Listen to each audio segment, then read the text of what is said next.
안녕하세요. 서영주입니다.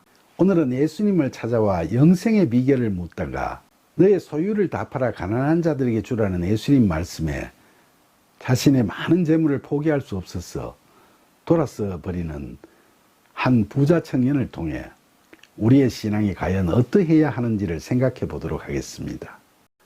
한 부자 청년이 예수님께 찾아와서 선생님이요, 제가 무슨 선한 일을 해야 영생을 얻을 수 있겠습니까? 하고 물었죠. 여기서 부자 청년이 예수님을 주님이라고 부르지 않고 선생님이라고 부른 건 이 청년의 믿음의 정도를 알게 해주죠. 이 청년은 진리를 알고자 하는 열정은 남달랐으나 아직도 예수님을 바로 알지 못하고 그저 인생 상담을 할 서성 정도로 생각하는 세상적이고 자기중심적인 사람이었다는 걸 잘 알 수 있습니다. 그래서 예수님께서는 어찌하여 선한 일을 내게 묻느냐? 선한 이는 오직 한 분이시다. 그 말씀하셨죠. 오직 한 분, 하나님만이 선하시다는 거죠. 그러니까 예수님께서는 그에게 세상적이고 도덕적인 답을 구하려 하지 말고 진정코 영생을 얻으려면 하나님의 의를 구하는 영적인 답을 줄 테니까 그걸 들으라 하시는 거죠. 그러시면서 너가 생명에 들어가려면, 즉 영생을 얻으려면 계명을 지키라고 말씀하셨습니다. 그러자 부자 청년이 어떤 계명을 말씀하시냐고 되묻죠. 그때 예수님께서는 그에게 살인하지 마라, 간음하지 마라, 도둑질하지 마라, 거짓 증언하지 마라, 너 부모를 공경하라, 너 이웃을 너 자신같이 사랑하라고 말씀하셨죠. 여기서 예수님께서는 그 부자 청년에게 하나님을 사랑하라는 계명이라든지 십계명 중에서도 나 외에 다른 신들을 두지 마라, 우상 숭배를 하지 마라, 하나님의 이름을 망령되게 부르지 마라, 안식일을 지켜라는 그런 하나님과의 관계에서 지켜야 할 계명들을 이야기하지 않으시고 주로 사람들과의 관계에서 지켜야 할 계명들을 말씀하셨습니다. 왜 그러셨을까요? 부자 청년 이야기는 세계 공간복음서에 다 기록되어 있는데 그중 누가복음에 보면 그의 직업을 관리라고 표현하고 있죠. 이걸 보면 그는 당시 유대사회의 주류인 사내들인 공회원이었을 겁니다. 그러니까 그들은 하나님께 대한 율법을 당시 누구보다도 더 잘 지키고 있다고 자부하고 있었죠. 그런데 예수님께서 그런 유대사회의 지도계층인 바리새인들에게 독사의 자식이라는 심한 꾸중을 하시면서 그들의 위선을 지적하셨던 적이 있죠. 평소 그들은 하나님과 이웃에 대한 사랑이나 겸손과 온유가 없는 외식적이고 위선적인 종교인으로서의 모습들을 많이 보였죠. 그러나 그들에게 하나님 사랑에 대한 계명들을 지키지 못한다고 하면 그들은 그 말씀을 인정하려 하지 않았고 오히려 그렇게 말씀하시는 예수님께 적대감만 더 갖게 됐죠. 그래서 예수님께서는 그 부자 청년에게 세상을 살아가면서 만나게 되는 이웃과의 관계에서 지켜야 할 율법을 우선 잘 지키고 있느냐고 먼저 물어보셨던 거죠. 그런데 아니나 다를까 이 부자 청년도 예수님의 말씀이 떨어지기가 무섭게 이 모든 것을 제가 지켜왔는데 아직도 무엇이 부족하나이까 하고 되묻게 된 겁니다. 이처럼 당시의 바리새인들은 자기들이 율법을 잘 지키는 모범적인 사람이라는 자부심을 갖고 살고 있었던 거죠. 그러나 당시 유대사회에서 일반인이든 유대 지도자들이든 예수님께서 그 청년에게 말씀하신 그런 계명들을 말로만 지킨다고 했지 실제로는 대부분 제대로 지키지 못했죠. 특히 예수님께서 말씀하셨듯이 형제를 미워하는 것도 살인하는 것에 해당된다면 당시 유대인 중에 살인죄에 해당되지 않는 자가 드물었고 여자를 보고 음심을 품는 것조차 간음이라고 하면 간음하지 않는 자가 거의 없었을 뿐만 아니라 11조와 봉헌물을 말씀대로 행하지 않는 자는 하나님의 것을 도둑질하는 자라고 하면 도둑질하지 않는 자가 드물었죠. 거기다가 진리를 왜곡하는 거짓 교사들의 거짓 증언들이 난무하기도 했습니다. 또 당시 진리에 대한 가르침은 부모를 통해 전수되어 왔는데 부모의 말보다 세상 처세술에 빠져서 하나님의 계명을 지키는 걸 소홀히 하는 사례들도 허다했죠. 그리고 이웃을 사랑하는 것도 남에게 보여주기 식의 자세는 있었지만 이웃을 자기 자신처럼 진정으로 사랑하는 경우는 흔치 않았습니다. 이처럼 당시 유대 사회는 이런 계명들이 율법으로 계율화되어 있었지만 그걸 지킨다는 사람들의 행위가 형식적으로 제시되고 있는 갖가지 규칙이나 기준에는 부합되었다 하더라도 진정성이 없었기 때문에 사도 바울은 로마서 3장 20절에서 율법의 행위로 하나님 앞에 의롭다 하심을 얻을 육체가 없나니 율법으로는 죄를 깨달음이라고 지적했었죠. 그러니까 예수님을 찾아온 그 청년도 자기는 계율을 다 지켰다고 하지만 그건 자기 중심적으로 생각할 때 그런 거고 하나도 지킨 것이 없는 자에 불과했죠. 그래도 유대 사회 주류에 속한 자가 나사렛 출신인 자신에게 가르침을 받으러 자진해서 찾아온 것을 가상하게 생각하신 예수님께서는 그에게 귀한 가르침을 주시죠.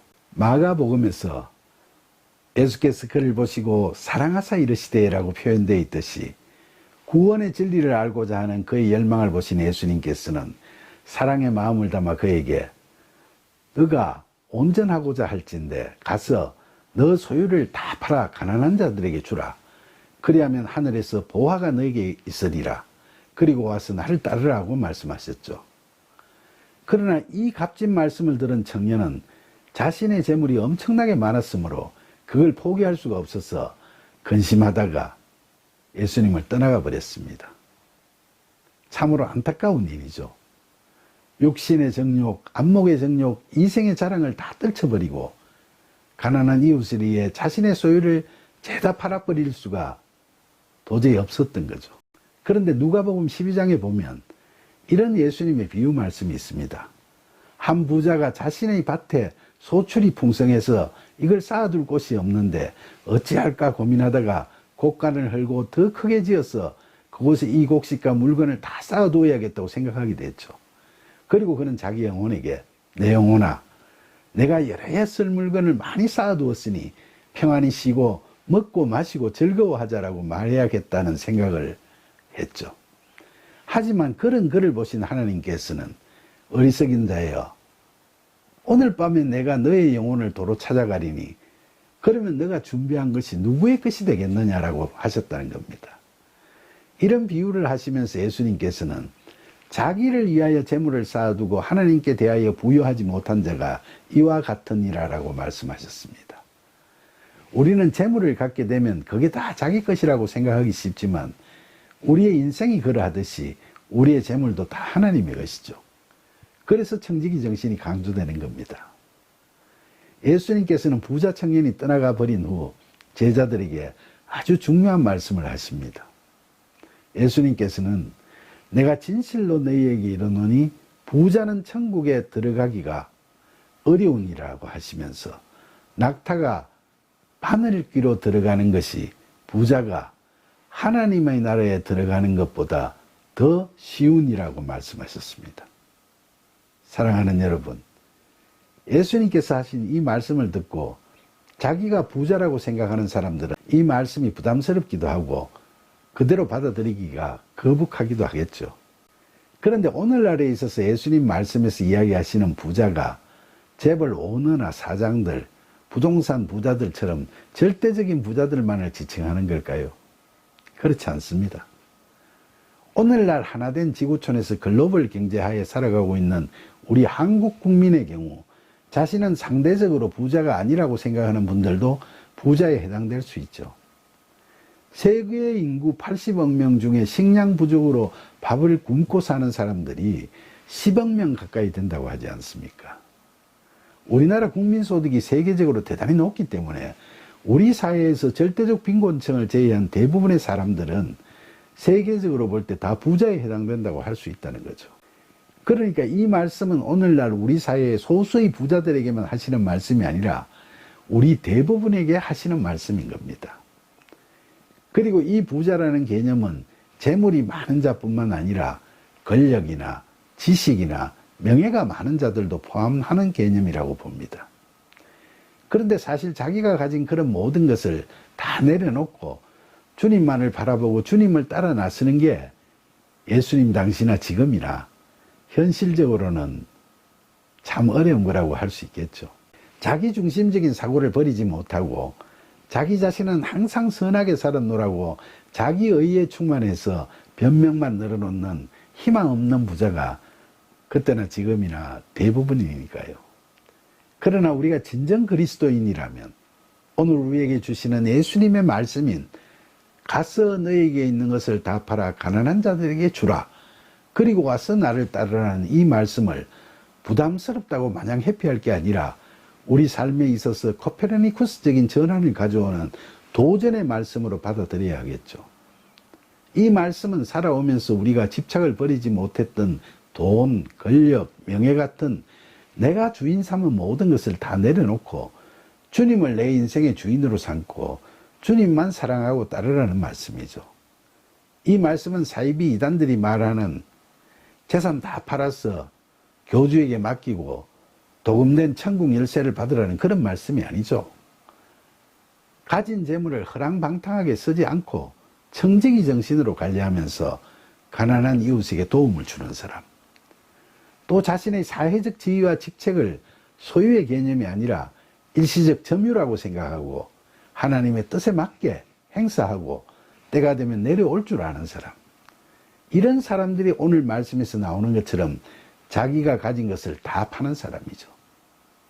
바로 내려놓을 줄 아는 사람이죠. 그렇게 갖고 있는 돈이나 지위나 명예를 내가 주인이 아니라고 내려놓으면서 이제는 그것들을 자신의 판단이나 의지가 아닌 주님께서 이끄시는 대로 쓰고 행사하는 사람이 바로 예수님께서 부자 청년에게 말씀하신 가난한 사람에게 나누어 주고 주님을 따르는 사람입니다. 그러나 현실적으로 자신의 재물이나 명예를 내려놓는다는 게 어렵기도 하겠죠. 하지만 하나님을 믿는 우리 그리스도인들은 누구나 영생을 사모하며 살아갑니다. 우리가 영생을 얻기 위해서는 어떻게 해야 하는가에 대해서 오늘 이야기에서 예수님께서는 분명한 답을 주셨습니다. 우리가 세상적으로 사랑하고 집착해온 모든 걸 다 내려놓고 우리의 주인 되시는 주님만 바라보면서 주님의 뜻에 따를 때 우리는 영생을 얻을 수 있다는 겁니다. 이제 이 말씀을 가슴에 소중히 품고 예수님께서 부자 청년에게 말씀하신 대로 우리 삶의 가정에서 우리가 주인 삼은 세상 것들에 대한 헛되고 탐욕스러운 집착에서 벗어나 순종하며 이 모든 것을 다 내려놓고 그 안에 사랑을 담아 헐벗고 모자란 이웃들과 나누고 담대히 주님을 따르는 신실한 저와 여러분이 되기를 간절히 소망하면서 우리에게 영생의 길을 인도하시는 예수님의 이름으로 기도드립니다. 아멘.